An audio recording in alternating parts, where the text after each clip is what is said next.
ধৈর্যশীল বানায়, রোজা মানুষকে ধৈর্যশীল বানায়, রোজা মানুষকে সবুর ওয়ালা বানায়। এই রোজা মানুষকে কি বানায়?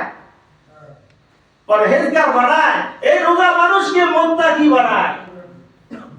রমজান মাসে যে মানুষটা 14 বার বিড়ি টানছে, রমজানের আগে একটার পর একটা লাগায়, হায় রে হায় কপাল।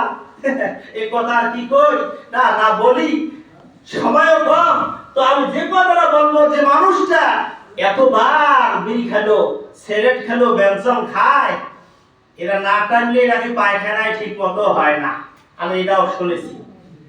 আমার এক বন্ধু বলছে, এটা আলহামদুলিল্লাহ আমাদের এখানকার লোকজন ভালো আছে। আমি শোনা কথাটা বলছি, এখন মিথ্যে বললো সত্য বললো উনি বলছে, তবে আমি চিন্তা করে দেখলাম এই কথার মধ্যে একটু রহস্য আছে, এই কথাটা আমার প্রয়োজন আছে।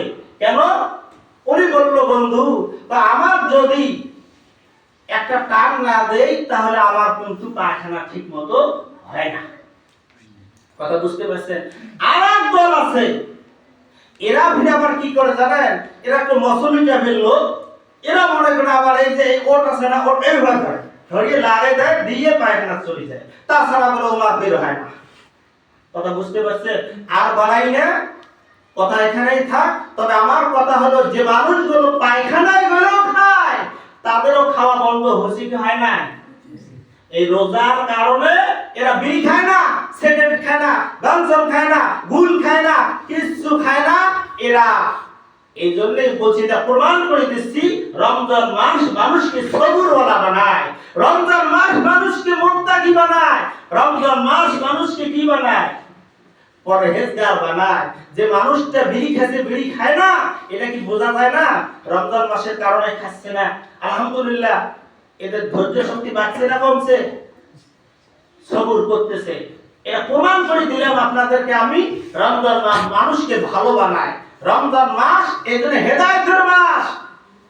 এই মাসে যারা গুনাহ মাফ করতে পারবে না, আমি বলছিলাম তাদের কপালটা পড়ে গেছে, কপাল খারাপ, ভাগ্য খারাপ, নসিব খারাপ।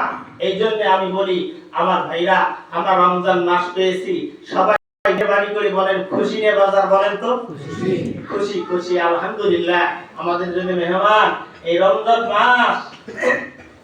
এরা আমাদের জন্য খালি, আমাদের পূর্বপুরুষদের জন্য খরচ ছিল, আমাদের পূর্বপুরুষদের জন্য খরচ ছিল, আমাদের জন্য খরচ।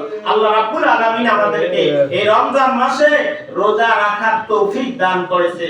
আমাদেরকে আমরা সুস্থভাবে তারাবির নামাজগুলো আদায় করতে পারতেছি। এই জন্য আল্লাহর দরবারে আমরা শেষবারে আরেকবার তো জবানের শুকরিয়াটা সবাই পড়ি, আলহামদুলিল্লাহ। আলহামদুলিল্লাহ।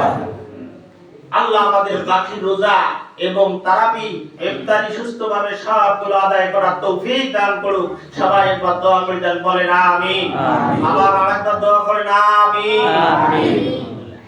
এখন আপনারা